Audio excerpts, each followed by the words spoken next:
நான் அடிக்கடி சொல்லியிருக்கேன். எனக்கு வேறு இனிமேல் மீதி நான் அப்புறம் சொல்கிறேன். கர்த்தருடைய நாமத்துக்கு மகிமை உண்டாகும். அந்த ஆலயம் கட்டப்பட்டு கொண்டு வரல இந்த சின்ன ஆலயத்தை நான் கட்டிக்கிட்டு இருந்தோம். அப்போது ஒவ்வொரு நாளுடைய தேவையும் கர்த்தருடைய முகத்தை மாத்திரம் பார்த்து கர்த்தர் தேவைகளை சந்தித்தார். அப்போல்லாம் ரொம்ப விலை இல்லை. ஒரு சின்ன மூட்டை சிமெண்ட் எல்லாம் என்ன 50 ரூபா என்னமோ, எனக்கு நேரம் ஞாபகம் இல்லை, விலைலாம் ஞாபகம் இல்லை. 500 ரூபா இருந்தால் ஒரு நாளைக்கு வேலைக்கு போதும். அவர் சாயங்காலம் லிஸ்ட்டு கொடுப்பார் அந்த மேஸ்திரி, நாளைக்கு என்னெல்லாம் வாங்கணும், நாளைக்கு 500 ரூபா தேவை. ராத்திரி எல்லாம் ஜெபம் பண்ணேன், ஆண்டவரே எனக்கு 500 ரூபா நாளைக்கு வேணும். ஆனால் என்கிட்ட 5 ரூபா இருக்குது. 5 ரூபா தான் இருந்துச்சு, எனக்கு 500 ரூபா வேணும். கர்த்தர் என்னை படிப்பித்து வளர்த்ததை நான் சொல்கிறேன்.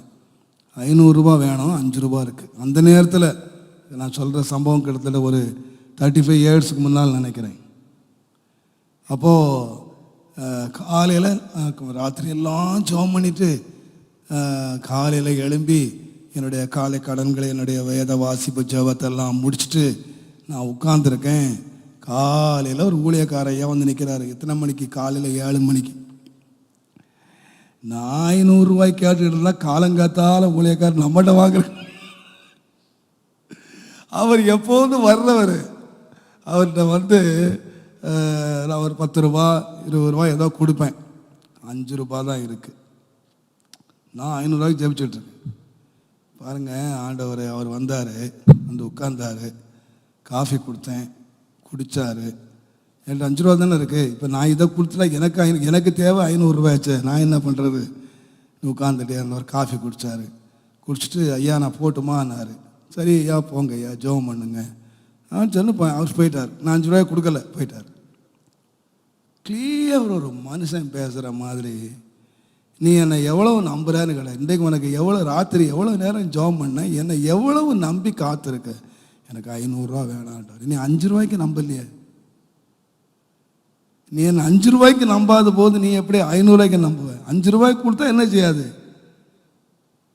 நீங்கள் நம்ப மாட்டீங்க. கர்த்தர் இந்த வார்த்தைகளெல்லாம் கேட்டுக்கிட்டு இருக்காரு. அந்த 5 ரூபாய் எடுத்துட்டு அவர் அங்கே ஐயப்பன் கோயில் பக்கத்தில் போயிட்டார். இங்கேருந்து லுங்கியோடு ஓடினேன். ஓடி போய் அவர் கையில் 5 ரூபாயை கொடுத்துட்டு, ஐயா நான் வந்து ஒரு சின்ன ஒரு லைட்டாக ஒரு முழு பொய்யா இல்லை, லைட்டாக ஒரு பொய்யை சேர்த்தான்னு சொன்னேன்.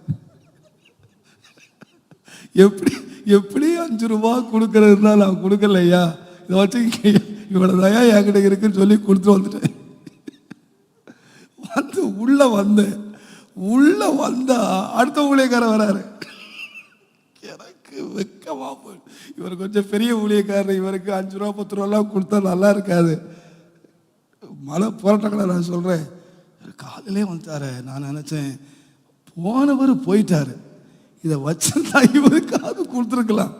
இப்போ இவருக்கு என்ன பண்ணுறது? 5 ரூபா. அடுத்ததுக்கு என்ன பண்ணுறது? 10 ரூபா என்ன கொடுக்கறது? நீங்கள் நினைக்கிறீங்க என்ன பெரிய பயிற்சிடுவானா? கர்த்தர் நடத்தின வழி இன்னும் நடத்திக்கிட்டு இருக்கிற அந்த வழியில் இன்றைக்கும் நான் நினைக்கிறேன் அந்த வழியில் கர்த்தர் நடத்திக்கிட்டு இருக்காரு. என் தேவைகளை சந்திக்கிற வழி. அப்போது உள்ளே வந்து உட்கார்ந்தார். ரொம்ப துடிச்சிக்கிட்டு இருந்தார் வெளியே போகிறதுக்கு.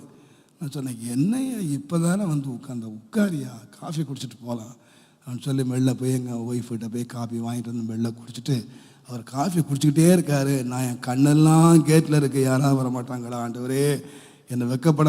இப்போ 500 ரூபா போயிடுச்சு. இப்போ 500 ரூபா விசுவாசம் எல்லாம் போய் இவர் காணிக்கை கொடுக்குற மாதிரி ஒரு 10-20 கிடைச்சா, அப்பெல்லாம் 10-20 காணிக்கை பெரிய காணிக்கை, 20 ரூபா கிடைச்சா போதும். 500 ரூபா விசுவாசம் எல்லாம் போயாச்சு. இப்போ அப்சல்யூட்லி இப்போ என்ன வேணும்னு கேட்டீங்கன்னா 20 ரூபா வேணும். இவர் காஃபியை மடமடன் மனுஷன் சூடாக அப்படியா குடிப்பான். நான் வெள்ளை தான் குடிக்கணும், ஆளுக்கு நல்லா சூடாக தான் கொடுத்தேன். மனுஷன் மடமடனை ஊற்றிட்டு, பாஸ்டர் நான் ரொம்ப அவசரமாக போகணும், ஜெபம் பண்ணும் அப்படின்னு அவரே ஜெபம் பண்ணிட்டார். நான் ஜெபம் பண்ணுறவங்களை வெயிட் பண்ணலை, அவரே ஜெபம் பண்ணிட்டார். நான் அவர் ஜெபம் பண்ணுறார், கண்ணை திறந்து வாசல், ஆண்டவரே ஜெபம் முடிகிறதுக்குள்ள யாராவது 20 ரூபா தந்துடணும், 20 ரூபா. அவர் 2 வார்த்தையில் ஷார்ட் அண்ட் ஸ்வீட் ஜெபத்தை முடிச்சுட்டு, பாஸ்டர் நான் உங்களை இந்த காலையில் டிஸ்டர்ப் பண்ணிட்டேன், நான் எதுக்கு வந்தேன்னு தெரியுமா? நான் திருவள்ளூர் வரைக்கும் போகிறேன், வழியில் என்ன ஒருத்தர் பார்த்தாரு, இந்த கவரை உங்கள்கிட்ட கொடுத்துட்டு அவசரமாக போச்சோன்னாரு அப்படின்னு பேக்கை திறந்தார். கவரை கொடுத்துட்டு அவர் பாட்டில் ஓடிட்டார். நான் ட்ரெயினை பிடிக்கணும், அடுத்த ட்ரெயினை பிடிக்கணும்னு. நான் திறந்து பார்த்தா ராத்திரியெல்லாம் அழுதான் பாருங்கள், இந்த 500 ரூபா அந்த கவரில் இருக்கு. கதறி அழுது. ஆண்டவரே நான் எவ்வளோ புத்தியனமாக நான் வந்து உண்மை விசுவாசிக்கிறேன். 501 கூட கொடுக்கல ஆண்டு, கரெக்டாக 500 ரூபா தான் கொடுத்தாரு. 5 ரூபா நான் இழந்தேன், எனக்கு ஆண்டவர் 100. என் வாழ்க்கையில் எத்தனையோ காரியங்கள் இன்றைக்கு வரைக்கும் நான் அப்படி சொல்வேன். இன்றைக்கு வரைக்கும் ஆண்டவர் ஒவ்வொரு நாளும், ஒருவேளை என் காலத்துக்கு பின்ன ஒருவேளை யாராவது எழுதுவாங்கன்னு நினைக்கிறேன், புக் எழுதுன்னு நினைக்கிறேன், ஒவ்வொரு நாளும் கர்த்தர் இந்த காரியங்களை செய்கிறத நான் பார்த்துருக்கேன்.